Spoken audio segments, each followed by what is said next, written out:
So a while back, I started working with this guy. He connected me with a bunch of artists. We made a bunch of songs together. A lot of them are not released yet, but one actually just dropped on Monday. By the way, y'all should check that out. Link is down in the description. Stream it. It's a fire song. And Based One even worked on it.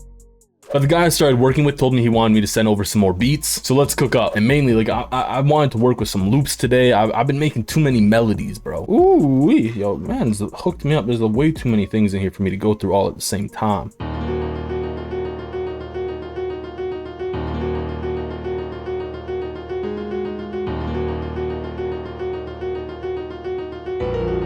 I feel like that's kind of awkward there.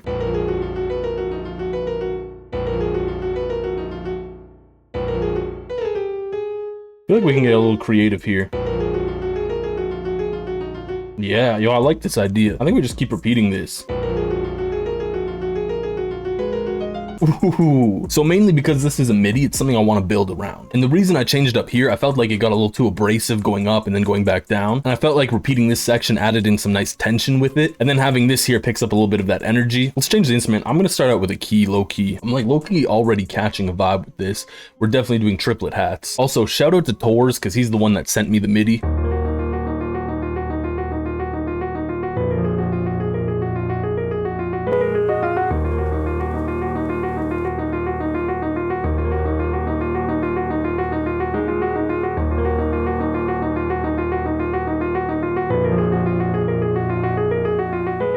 I feel like detuning that with RC20 adds a nice darker vibe to it. Now let's build around the MIDI.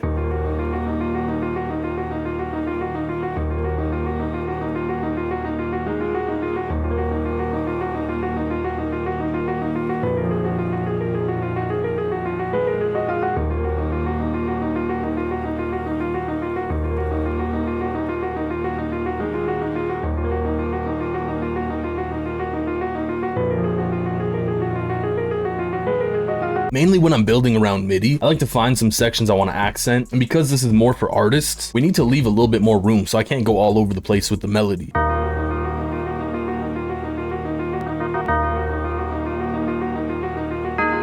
just gonna copy this. But mainly when you're building around a MIDI or a starter, you want to make it shine more. Find things that accent what you already have, because you want to build off of it. You don't want to make a completely different melody.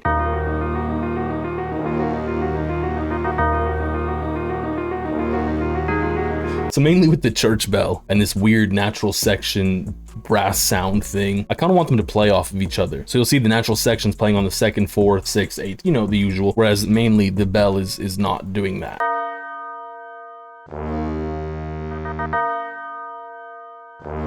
Let's mix this melody.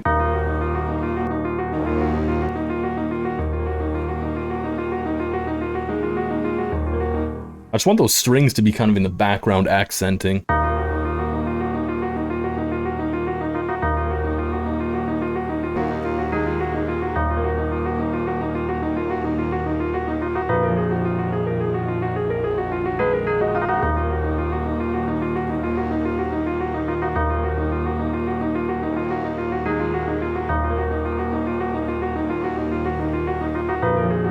Nice. We're probably gonna have to cut out some low end for when the drums come in. So I'm gonna automate like a low end clip because the drums are gonna need a lot of that are gonna need that room. I need some drums. Let's just go here. Let's throw like a spins in there, low key.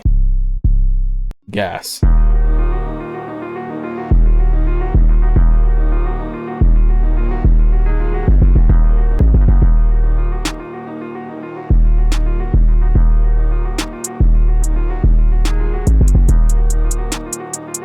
No, we do not want a two-step, we want a triplet rhythm. Just like slide some little rolls in there. We don't really need to get too crazy.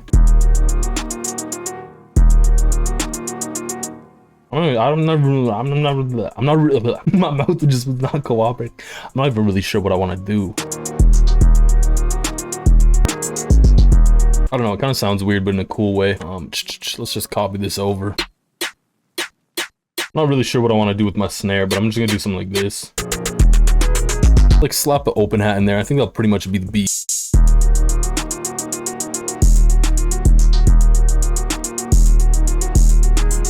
Ooh, yo, that open hat's kind of crazy. All right, let's arrange this real quick. Yo, arrangement's pretty straightforward. At least what I like to do, I like to put out my whole melody. I think about how I want the whole thing to start. I'm just gonna have it start like this, so it's a little bit more wet when it starts. And I'm just automating the EQ so that the low end cuts out when the drums are gonna come in. And then for the first section of the hook, I really want it to grab attention, so I'm gonna drop out most of the sections. I have the church bell because that's gonna be impactful. And then I'm gonna bring everything back in just because it's gonna kind of come together nicely. But yeah, pretty much for arrangement, I just have an intro section, 8 bars, pretty simple. I'm dropping right into like a 16 bar hook section, and I'm gonna have a 16 bar verse. And it's just gonna repeat that same structure throughout. And mainly just for variation, I'm taking out some of those accent kind of things I added in there.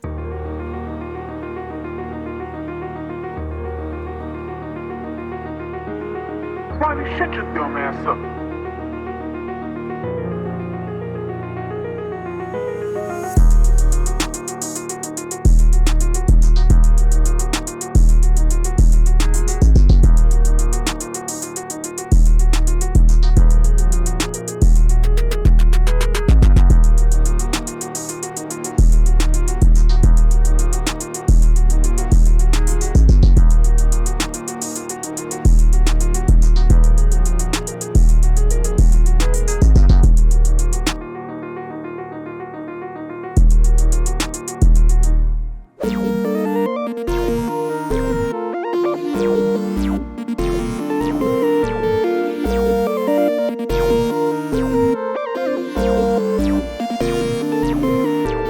If you're ever struggling to get the bass notes of a loop, this is kind of the easy trick to doing it. You can do this just with FL Studio. You can also do this with Melodyne. So if I remember correctly, you just open this in Audio Editor. Then you just go to the wrench tool, press convert to score and dump to piano roll. This will kind of just create a MIDI file. Bam, there we go. We have the MIDI file. All right, so Melodyne trick. Go into here, open up Melodyne, transfer the section you want to keep. I just want to transfer the bass.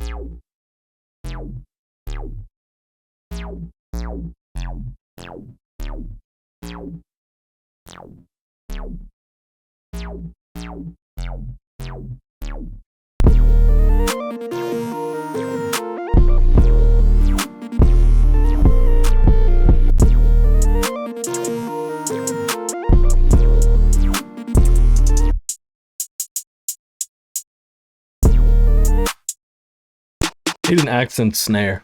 I'm gonna keep the accent snare pattern super simple. I feel like it plays nicely off the hi-hats.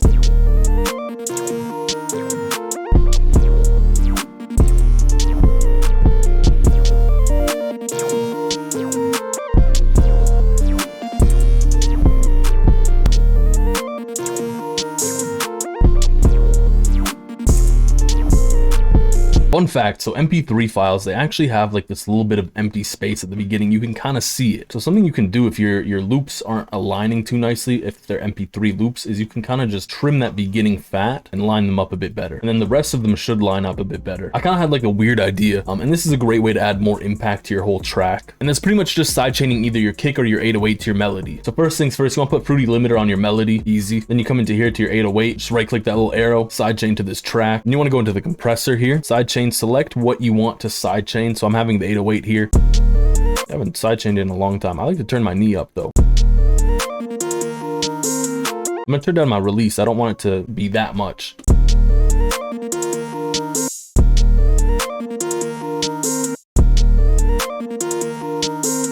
Pretty much that's just gonna make the melody duck out of the way when the 808 plays. And if you're using a loop, you usually want to put your declicking mode on generic or just any one of these bleeding options here. And that just makes the melody bleed into the next one, so it kind of transitions a little bit smoother. Arrange that. And so for arrangement like this, you can have like a little bit longer of an intro. I still have that like hook section and then the verse section. And pretty much what I like to do is just kind of copy the whole thing over, kind of make this like a build into the intro, so it's like a pre-hook, and then use this as a bridge. And then instead of going back into the verse, I'm just gonna have an outro section. Pretty much for my outro, I'm not really gonna do too much.